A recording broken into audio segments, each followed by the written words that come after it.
Greetings guys, Alex here with The Untethered Man. We're going to be talking about confidence, specifically social confidence, confidence in social situations when you're having to not be overcome by a sense of panic, of anxiety, of nervousness when you want to perform, when you want to be yourself, when you want to be authentic, when you want to relax. I want to talk about a couple of things that get in the way of true natural confidence.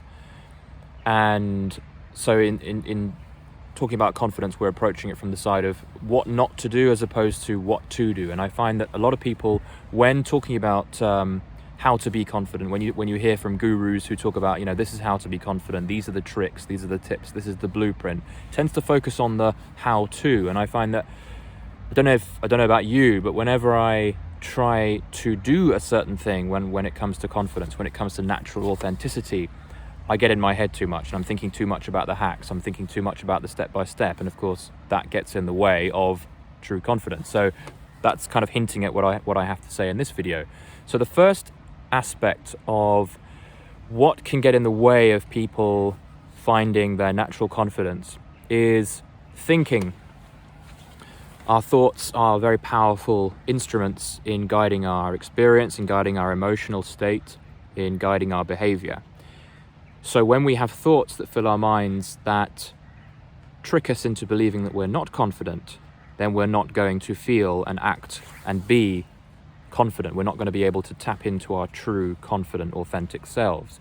So bringing awareness to how we're thinking and what kinds of thoughts we are clinging to is the first key aspect of how to connect with your true confidence. It's being aware that we have thoughts that arise, and that's totally normal, that's totally human. We have thoughts that come and go, and some of those thoughts will be negative, some of those thoughts will be really ugly, but it doesn't mean that we need to cling to them. And the problem is many people cling to negative thoughts that arise. Maybe we're about to go out on a date and a thought will come up that says, you're too ugly for this girl, you're out of her league, and you're just not good looking enough, or whatever it is. And that's a thought that is going to pollute and tarnish and color your demeanor, your behavior, your sense of true confidence. And one way of dealing with it is to cling to it and to believe the thought and to see the seriousness in the thought, and of course be led into a kind of ditch of rumination and worry and beta weak behavior, scared behavior, a kind of hunched behavior, which isn't so good, and that's not going to be great for confidence, obviously. The alternative is to see the thought come up and then to kind of swat it away like a fly, like I've got flies around me kind of gathering around my head right now for whatever reason. Maybe I should have a shower. Swat those little gnats away and see thoughts as pesky little flies that can come and go, but you don't need to take them seriously. You don't need to throw a panic. You don't need to throw a huge hissy fit because a thought has arisen in you that has made you, that is not a good thought. You just need to let it go, let it fly past, and move on with your day. And in so doing, you are living a life that is free of the heaviness of thoughts. You are disconnected and detached from the power of thoughts. You can absolutely use your thoughts for imagination, for visualizing and planning. Apologies for the dog barking. But you can also let them go, and a lot of us, we misuse our thoughts and we allow them to guide us, and we take them very seriously. And of course, that's the thing that's going to get in the way of confidence, is just getting too wrapped up in thoughts. This is why you see people in bad moods and frustrated with themselves and depressed. They're far too wrapped up in their own thinking. So that's the first aspect of the thing. That's the first thing that can get in the way of true natural confidence, is believing in our thoughts and buying into them. And this dog is seriously giving me a run for its money in terms of ruining this video, but I hope you're still with me. The second aspect of the second thing that can get in the way of confidence is confidence tricks, confidence hacks. So perhaps we are getting better at dealing with our own thinking, but maybe you have followed the advice of a guru. Maybe it was me at some point in my career where I said, fake it till you make it. Do a certain thing in order to feel more confident. Positive affirmations. Think positive thoughts.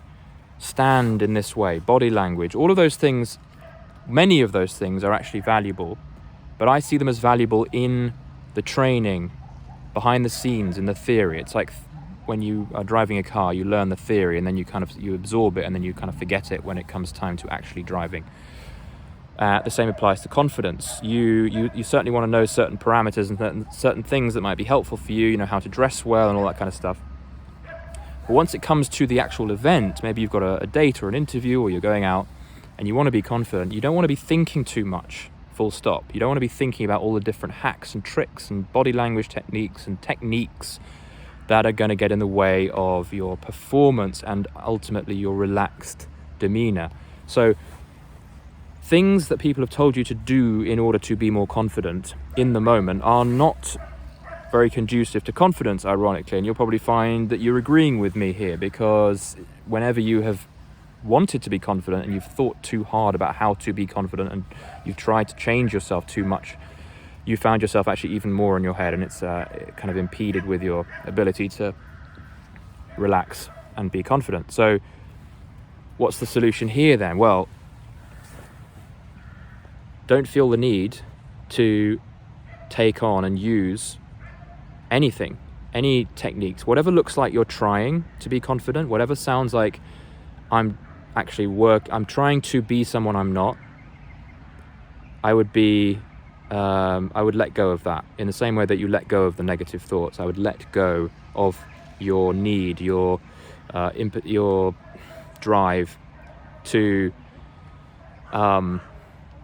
use confidence hacks in any kind of way, and that's going to bring with it a tremendous amount of relief, because you realize, okay, there's nothing I really need to think about now. I can finally let my shoulders drop. I can relax. I don't have to worry about anything in particular.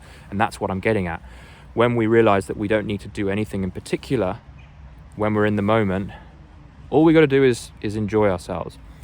And that's where I want to finish this video. Is the real trick, if there is a trick to be confident, is to enjoy your natural confidence, because it is already there. It's not something you need to try and get to. All of this, if you've not noticed already, is a subtractive approach. We are subtracting confidence hacks. We are subtracting unhelpful thoughts from our minds. And in so doing, we are left with a purity of natural default confidence that's already rushing through our veins. We have confidence. We are already capable and ready. And there are two sides of confidence, which I might talk about in another video. Yes, there is the skill of social interaction, stuff like that, which is going to help. Obviously, the more you do it, the more you're going to be skilled in the process of being sociable and interacting.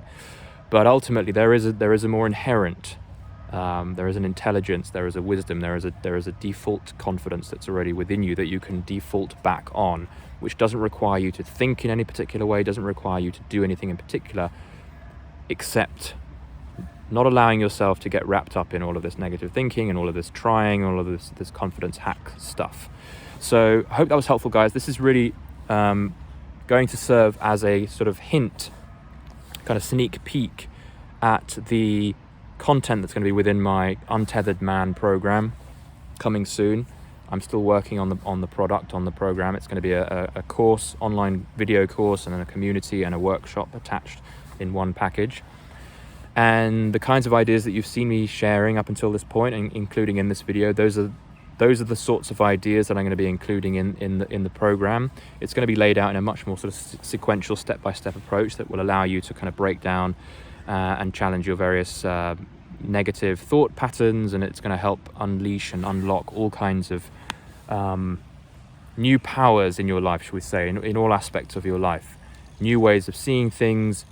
And ultimately, it's going to allow you to live a much more relaxed, open, energized life. So if you're interested in that program, and you're interested in the kind of approach that I take, which tends to be quite different to most people, it's more of a subtractive psychology approach, you might be interested in registering at untetheredman.com.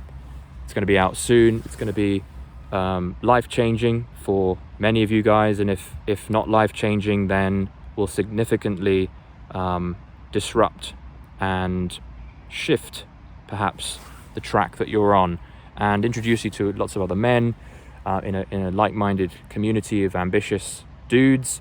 And I'm going to leave it there. So if you're interested in that, untetheredman.com, make sure you subscribe to this video, to this channel, and do like this video if you liked it. I'll see you in the next one. Take care, guys.